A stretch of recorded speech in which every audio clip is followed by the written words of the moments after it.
Bapak Ibu yang dikasihi oleh Tuhan Yesus Kristus, saya itu belajar atau kuliah di STI itu tahun 1988. Setelah saya lulus SMA itu tahun 86, itu saya setelah melamar nggak nomor kerjaan nggak diterima, terus ingin kuliah tapi orang tua nggak mampu ya. Lalu akhirnya dalam hitungan hari ada 2 orang datang ke rumah, dan singkat ceritanya orang itu membawa brosur ya, brosur STI Purwokerto. Dulu STI itu namanya seminari ya, Seminari Teologi Indonesia, makanya itu STI. Nah, saya akhirnya mendaftar bersama dengan kedua orang itu, dan saya kuliah selama 3 tahun ya di Purwokerto itu. Karena setelah seminari itu kemudian namanya berganti sekolah tinggi gitu, jadi namanya STTII gitu ya, yang di Kaliori itu. Tapi dulu waktu saya tahun 88 itu seminari, dan beliau Pak Kuparan itu ada di dalamnya ya. Karena yang merintis itu Pak Kuparan. Jadi saya ikut kuliah di situ, dan mata kuliah yang terkesan buat saya adalah 2 dari sekian mata kuliah yang begitu banyak, yaitu mata kuliah soteriologi, yang ini pelajaran soal keselamatan, dan yang kedua adalah kristologi, yaitu tentang Kristus. Jadi dua mata kuliah, 2 mata pelajaran ini yang membawa saya, yang mendorong saya sangat kuat untuk saya akhirnya mengambil keputusan Yesus Kristus itu Tuhan dan Juru Selamat saya pribadi. Ini 2 mata kuliah itu. Ya, mata kuliah yang lain bagus, itu penting juga. Tetapi 2 ini itu sungguh-sungguh sangat mengesankan buat saya. Nah, ketika saya kemudian mengambil keputusan percaya Yesus Tuhan dan Juru Selamat saya, pada waktu itu bulan Desember, karena mata kuliah kristologi itu semester yang kedua, jadi bulan Juli sampai bulan Desember. Dan bulan Desember itu biasa itu tradisi itu ada Natalan gitu ya. Dulu Natalannya itu di kelurahan Banjarpembar gitu. Jadi perapatan Dokter Rangga itu ke kanan sedikit, di situ ada kelurahan. Nah, ketika Natalan itu merupakan satu buat saya itu kayak sepertinya ada api yang membakar hati saya waktu itu ya. Dan saya mengambil keputusan menerima, mengaku Yesus itu Tuhan dan Juru Selamat saya. Nah, Bapak Ibu yang dikasihi oleh Tuhan Yesus, jadi saya kemudian saya juga mendapat pelajaran juga selanjutnya bahwa diselamatkan itu bukan hanya berdiam diri gitu ya, bukan hanya untuk diri sendiri, tetapi diselamatkan itu juga untuk ini katakanlah praktek. Tadi teorinya itu sudah, tetapi tinggal itu dipraktekkan. Karena memang sistem DLCI itu adalah perkuliahannya itu hari Selasa sampai hari Jumat siang itu perkuliahan, itu teori. Tetapi Jumat sore sampai hari Senin siang itu harus di pelayanan gitu ya. Jadi teori dan praktek itu. Nah, kalau saya tuh merenungkan, kalau hanya teori saja tidak dipraktekkan, ya mungkin saya tidak akan melayani Tuhan. Jadi namanya diselamatkan oleh Tuhan dengan melayani Tuhan itu adalah satu ini, tidak bisa dipisahkan. Jadi teori dan praktek. Gitu ya. Jadi oleh sebab itu mari kita akan melihat di dalam Alkitab kita. Kitab Roma pasal 12 ayat yang ke-11. Roma pasal 12 ayat yang ke-11.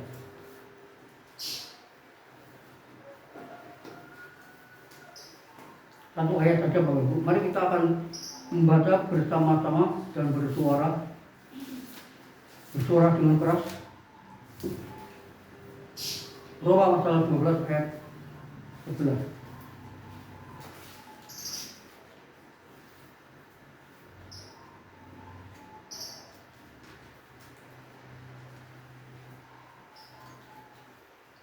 Sudah ketemu? Mari kita baca bersama-sama.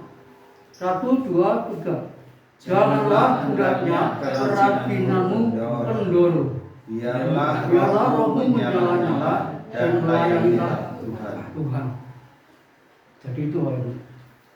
Janganlah hendaknya kerajinanmu kendor. Dan biarlah rohmu menyala-nyala dan layanilah Tuhan. Bapak Ibu yang dikasihi oleh Tuhan Yesus Kristus, kitab Roma ini itu terdiri dari 16 pasal. Tetapi dari 16 pasal itu dibagi menjadi 2, yaitu pasal 1 sampai pasal 11. Pasal 12 bagian yang kedua sampai pasal 16. Pasal 1 sampai pasal 11 ini adalah berbicara tentang tadi yang saya ceritakan itu, teori. Secara teoritis, secara teologis. Yaitu isinya pasal 1 sampai 11 itu kesimpulannya bahwa orang dibenarkan itu karena iman. Orang diselamatkan itu hanya oleh iman.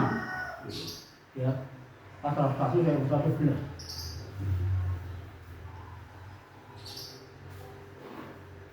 Nah, pasal 12 sampai pasal 16 ya, itu secara praktis etisnya gimana. Jadi secara teologis kita sudah selamat ya, karena iman. Tetapi pasal 12 sampai pasal 16 ini adalah secara praktisnya, prakteknya itu gimana. Secara etikanya itu bagaimana. Kalau saya sekarang itu sudah diselamatkan oleh Tuhan, lalu kemudian orang yang sudah diselamatkan itu praktek hidupnya bagaimana? Gitu.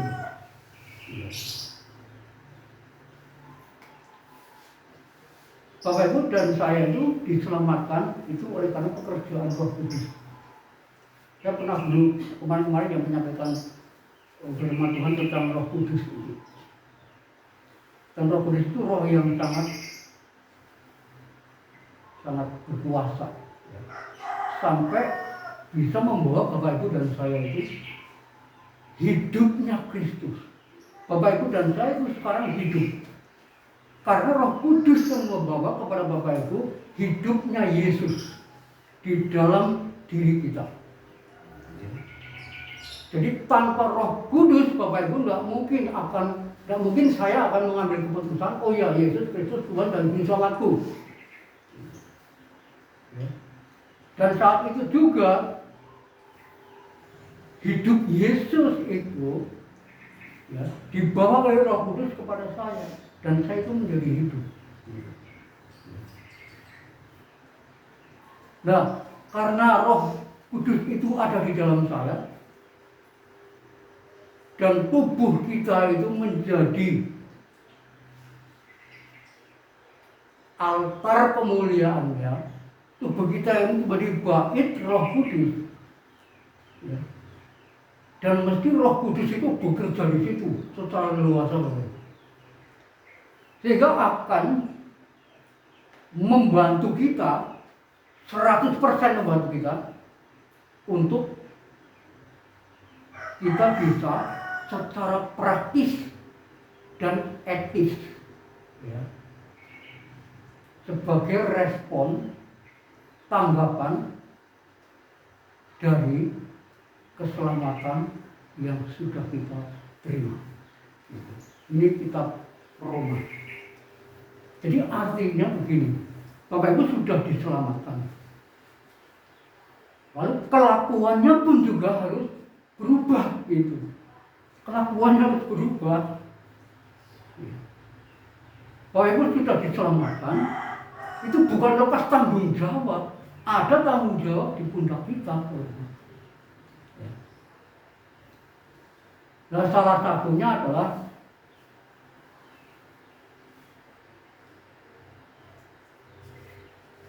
apa yang sudah kita baca tadi, ayat yang 11.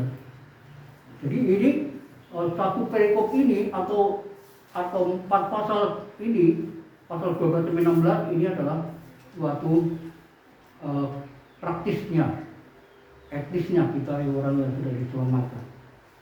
Tapi saya hanya melihat dari ayat 11, janganlah hendaknya kerajinanmu kendor, bila rohmu itu menyala-nyala. Bapak Ibu yang dikasih oleh Tuhan Yesus Kristus, mari kita melihat satu persatu.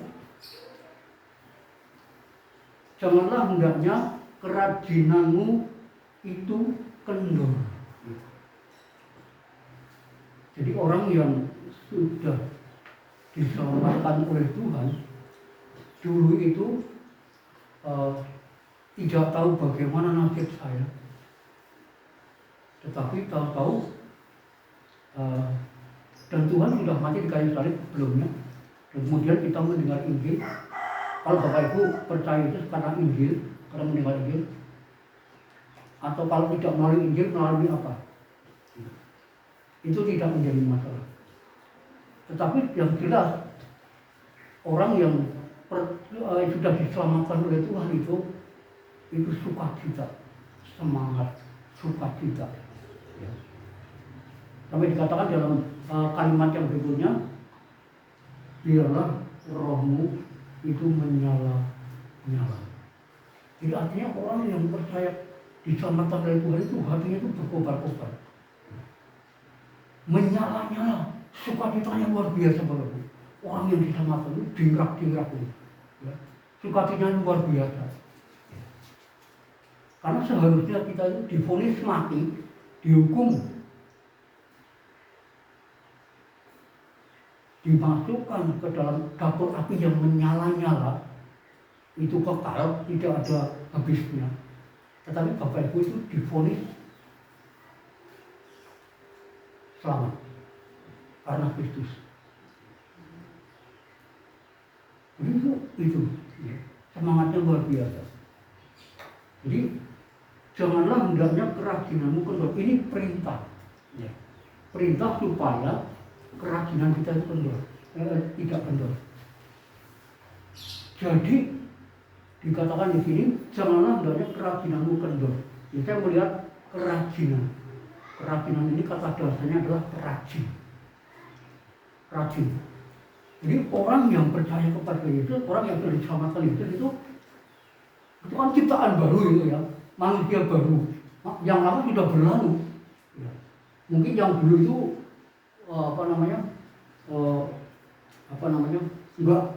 nggak rajin gitu. Karena sebenarnya Alkitab mengatakan bahwa Allah itu diri kreatif.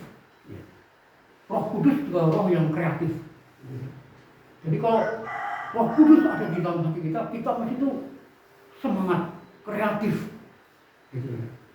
Menyala-nyala, rajin. Gitu. Karena kita segambar dan serupa dengan Allah. Jadi kita semangat, menyala-nyala, rajin. Seperti Tuhan itu rajin.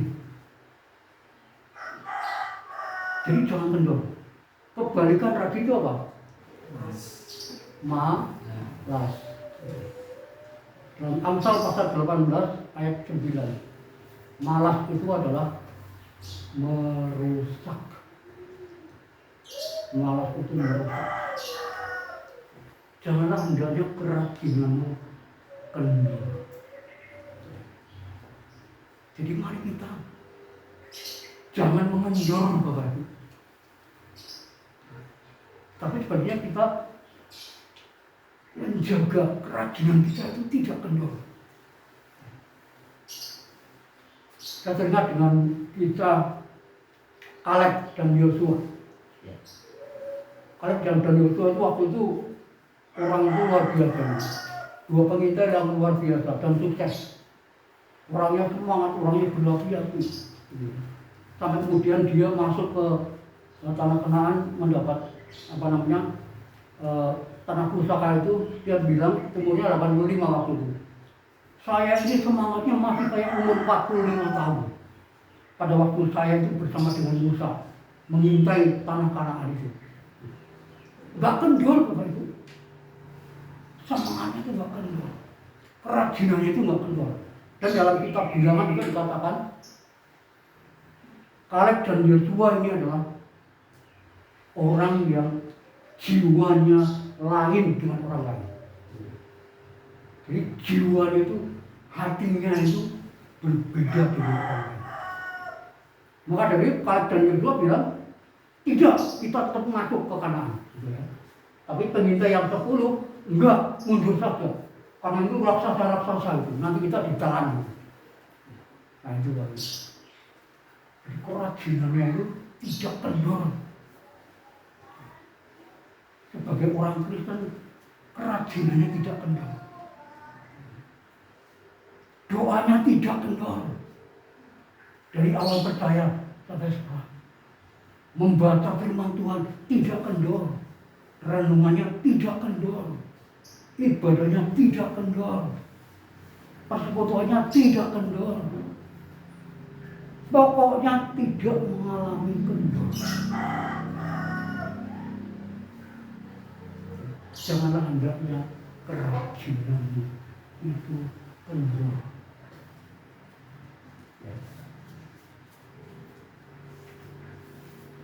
Bapak Ibu, mengapa banyak orang Kristen yang kerajinannya kendor, ibadahnya kendor? Lalu gini, kalau Bapak Ibu sudah mulai satu kali sudah tidak datang gitu ya, itu jangan dianggap remeh itu ya. Nanti akan mengulang 2 kali gitu.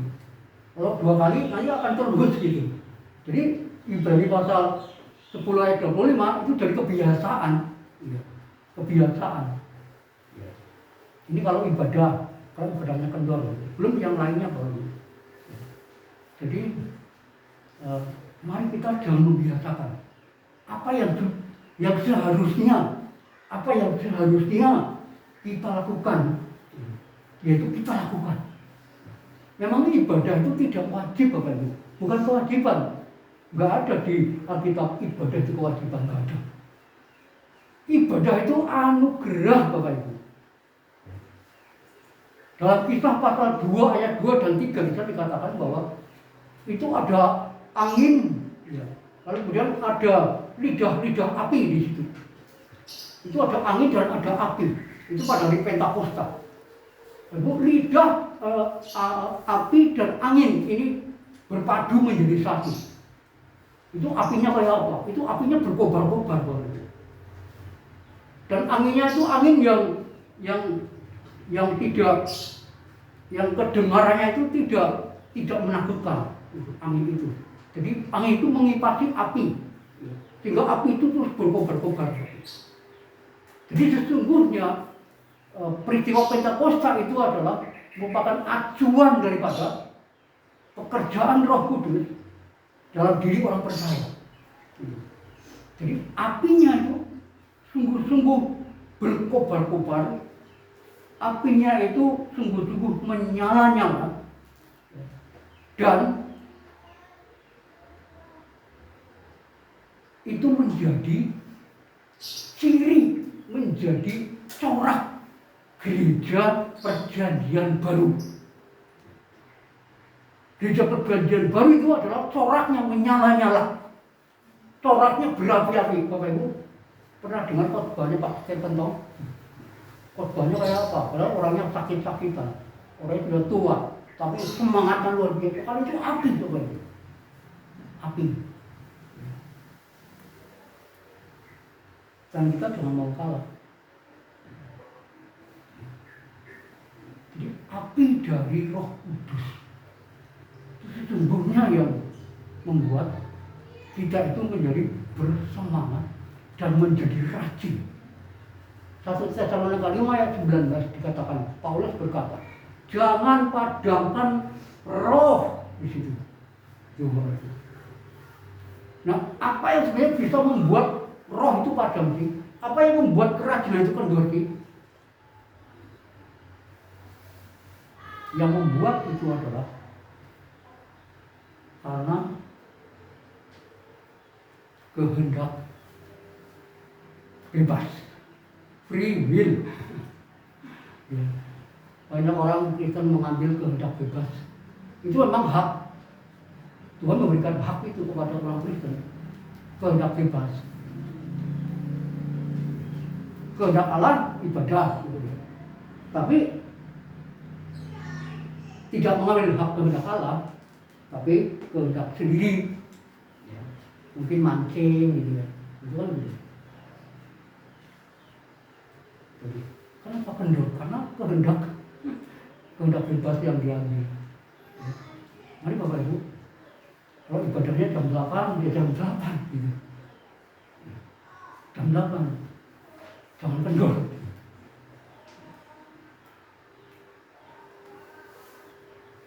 Ya. Jangan kendor kerajinan kita. Karena itu luar biasa kalau kita menelusuri dari PL itu, api itu kehadiran Tuhan, Bapak. Api itu dalam PL menggambarkan kehadiran Tuhan. Di samping ada hukuman Tuhan juga, tetapi ada api itu, makna api itu dalam PL itu juga kehadiran Tuhan, kemuliaan Tuhan, tanda hadirat Tuhan. Nah, kalau dalam ibadah itu ada hadirat Tuhan, kok kita tidak ada di sana, itu gimana?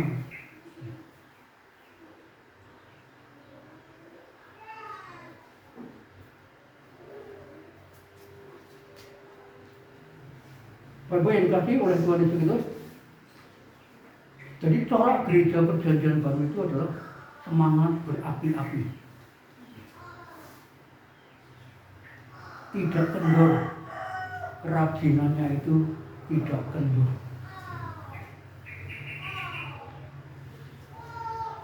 Kalau kendor, apa yang terjadi? Kalau kendor, apa yang terjadi? Yang terjadi adalah Kisah pasal 1 ayat 8. Tapi kamu akan menerima kuasa, kalau Roh Kudus turun atas kamu dan kamu akan menjadi saksiku di Yerusalem dan di seluruh Yudea dan Samaria dan sampai ke ujung bumi. Ini orang yang berapi-api, ini orang yang semangat, ini orang yang kerajinannya tidak kendor. Ini lidahnya akan berfungsi menjadi saksi. Tapi kalau kendor, ya lidahnya tidak berfungsi menjadi saksi.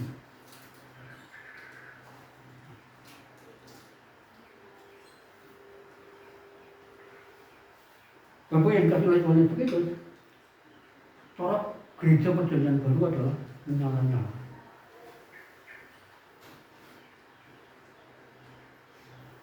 Dan Tuhan mendesain, Tuhan mencetak, Tuhan mencipta, Tuhan mendesain gereja perjanjian baru.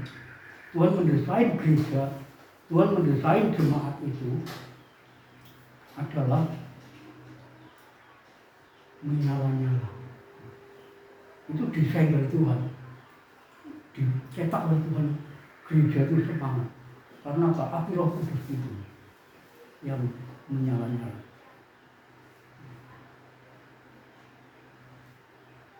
Kalau kita mau menggantikan api Roh Kudus itu dengan api asing, itu sama dengan Saul. Pada pada waktu Saul itu dia menggantikan api dengan api asing, maka Tuhan marah dan Tuhan menghukum dia. Lalu api asing bagi kita itu apa? Karena tidak ada api Roh Kudus, tapi kita seringkali mengganti api Roh Kudus itu dengan api asing. Saya tidak tahu apa yang menjadi api asing. Kadang-kadang kita punya motivasi yang keliru, itu bisa jadi api asing. Masalah-masalah kita, pokoknya yang menghambat kita, yang membuat kita tidak rajin, itu api asing. Jadi mari Bapak Ibu kita perhatikan anugerah. Kita beribadah itu karena anugerah, luar biasa itu anugerah. Keselamatan itu luar biasa, anugerah, bukan kewajiban, tetapi anugerah Tuhan yang sangat besar. Sehingga kita harus datang kepada Tuhan untuk beribadah. Jadi itu sejatinya Bapak Ibu, bahwa kita itu adalah kerajinan kita jangan kendor. Kerajinan kita jangan kendor. Mari doa kita tetap, ibadah kita tetap.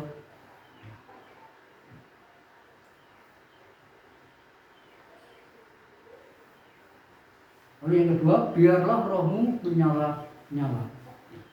Tadi sudah sedikit saya singgung Bapak Ibu. Ini adalah berkaitan dengan hari Pentakosta.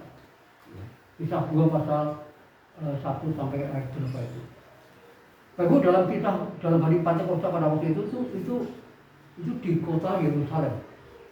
Dan tempat yang sangat ini pada waktu itu yang di ruang atas. Para murid Tuhan itu ketika setelah Yesus naik ke surga, kemudian murid disuruh jangan pergi, tapi silakan pergi ke Yerusalem, dan mereka naik ke ruang atas dan berdoa 10 hari. Dan turunnya Roh Kudus. Dan tepat 10 hari itu Roh Kudus dicurahkan. Di tempat itu luar biasa. Kota Yerusalem. Lalu di kota Yerusalem itu kan datang dari berbagai bangsa ya, karena itu hari Paskah. Memperingati hari Paskah dari berbagai dunia, berbagai daerah. Sampai kemudian ada 34 bahasa daerah-daerah waktu itu yang berbeda. Lalu murid-murid Tuhan itu bisa berbahasa itu. Kalau mereka nelayan itu tidak sekolah, tidak apa, tetapi mereka bisa berbahasa daerah yang berbeda-beda ini dalam waktu yang sangat singkat. Setelah pencurahan Roh Kudus itu, mereka nggak kursus, mereka nggak kuliah, apalagi mereka nggak tahu yang namanya bahasa-bahasa itu, tetapi mereka bisa berkata-kata bahasa-bahasa daerah yang berbeda. Nggak ada Bapak. Ini peristiwa yang supranatural. Ini mukjizat bahasa. Tapi itu bukan bahasa roh, karena itu bahasa yang diketahui.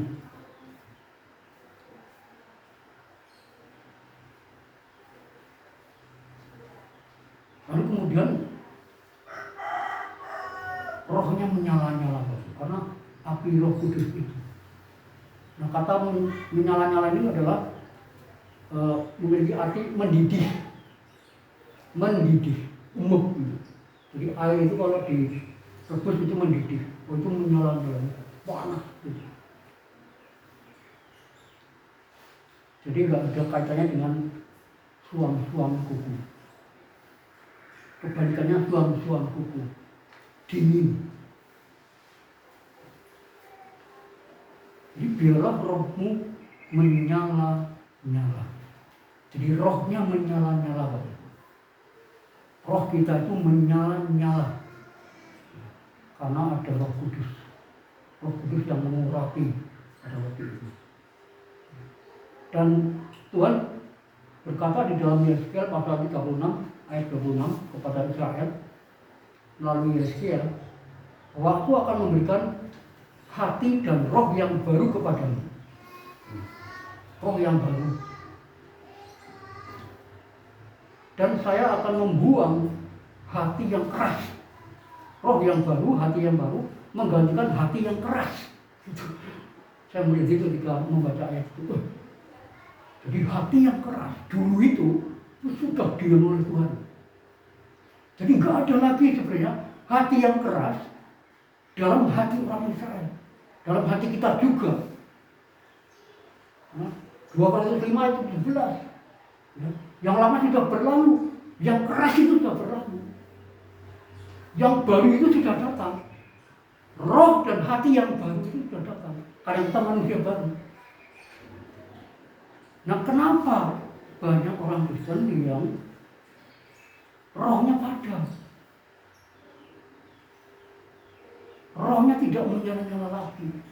Padahal mengaku Yesus Kristus Tuhan Juru Selamatnya.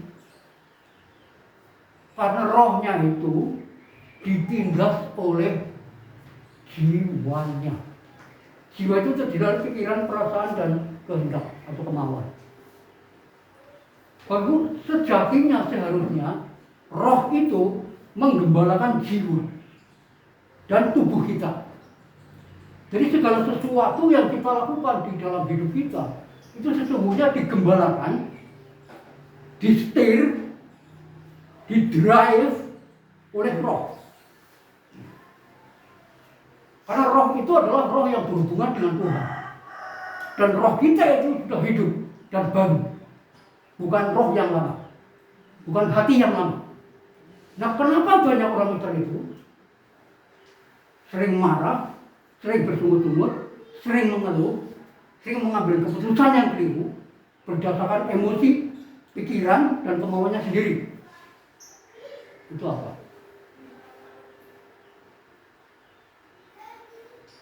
Rohnya ditindas. Matius pasal 26 ayat 41.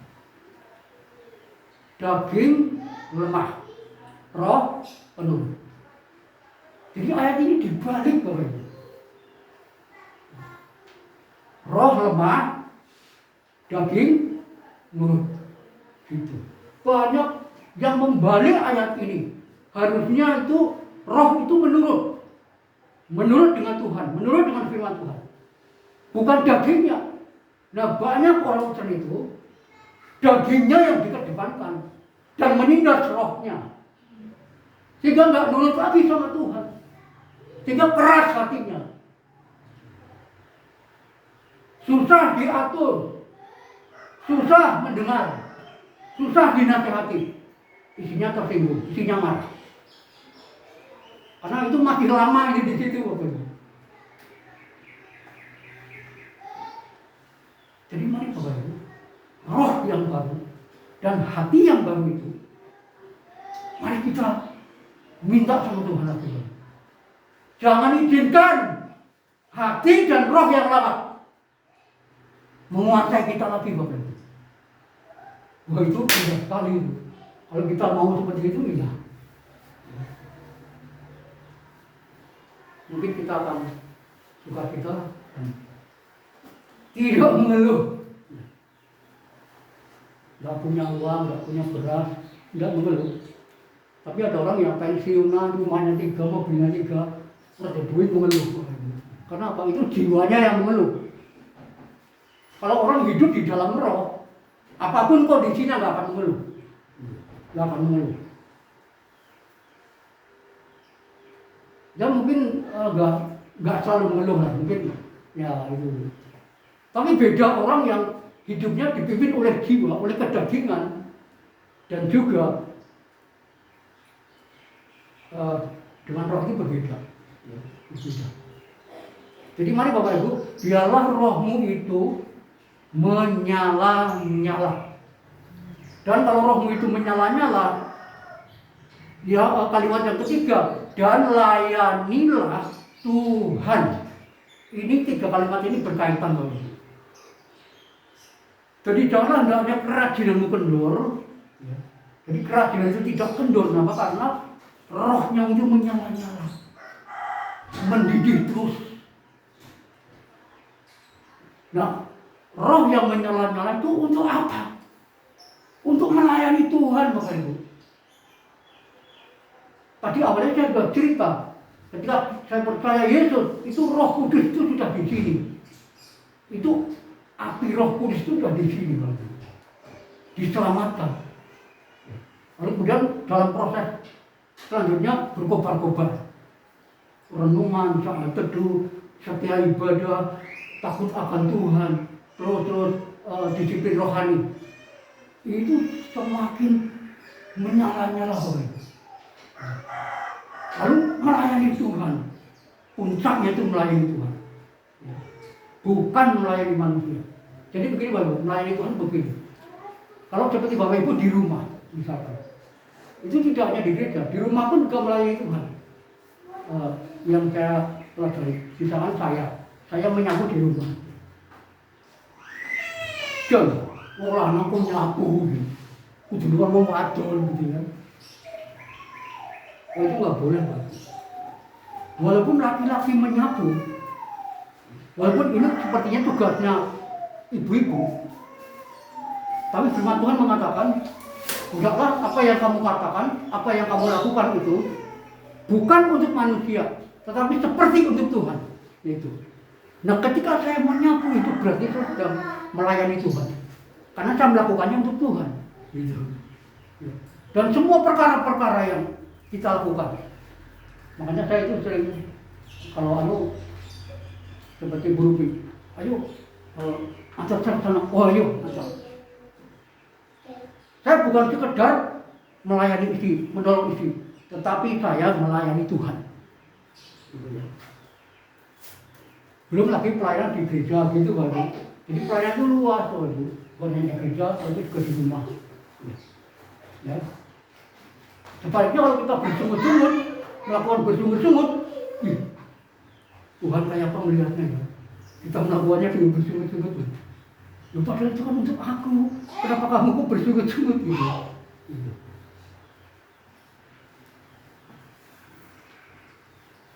Bapak Ibu, melayani Tuhan itu, tadi saya katakan di depan, itu diawali dengan turunnya Roh Kudus. Melayani Tuhan itu diawali dari adanya Roh Kudus di dalam hati kita.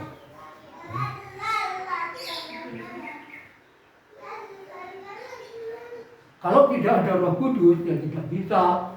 Pelayanan apapun tidak bisa. Nyapu pun juga bersungut-sungut gitu kan. Cuci piring bersungut-sungut, tuprang akhirnya pecah.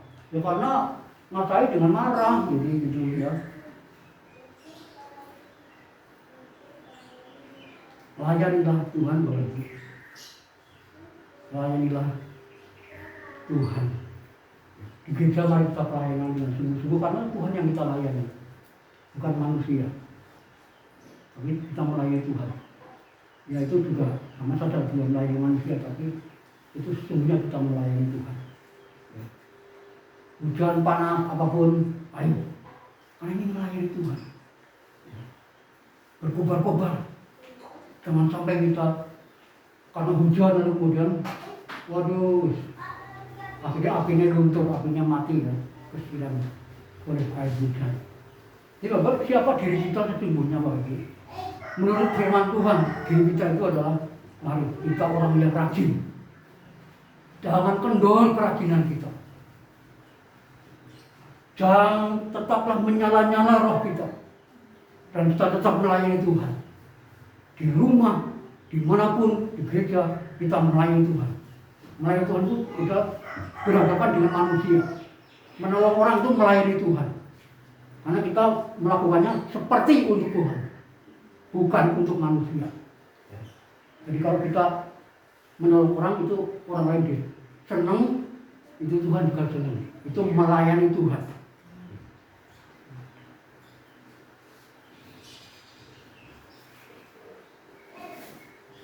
Jadi Bapak Ibu, bersiap-siaplah Bapak Ibu menjadi orang yang percaya. Kalau sudah mengambil keputusan, Bapak Ibu siap-siap. Bapak Ibu harus sadar bahwa masalah itu silih berganti. Ketika Bapak Ibu percaya pada Yesus, artinya Bapak Ibu itu deklarasi berhadapan-hadapan dengan setan itu. Itu Bapak Ibu harus menyadari. Ketika saya percaya, saya itu berhadapan dengan setan, karena itu musuh kita setan. Harus sadar. Kalau nggak sadar Bapak Ibu, nanti ketika ada masalah, Bapak Ibu kaget, terkejut. Dan akhirnya, oh, jebule wong Kristen ya. Kaget, ada masalah kaget. Jadi harus siap-siap. Orang percaya itu tidak lepas dari masalah. Ini seringkali yang membuat orang Kristen itu nggak rajin, rohnya tidak menyala-nyala, dan tidak melayani Tuhan. Ya. Itu artinya kehendak bebas, mengambil kehendak bebas. Dan ini faktor penyebab yang utama, menjadi kendor, menjadi rohnya tidak menyala-nyala dan tidak melayani Tuhan. Mari kita berdoa.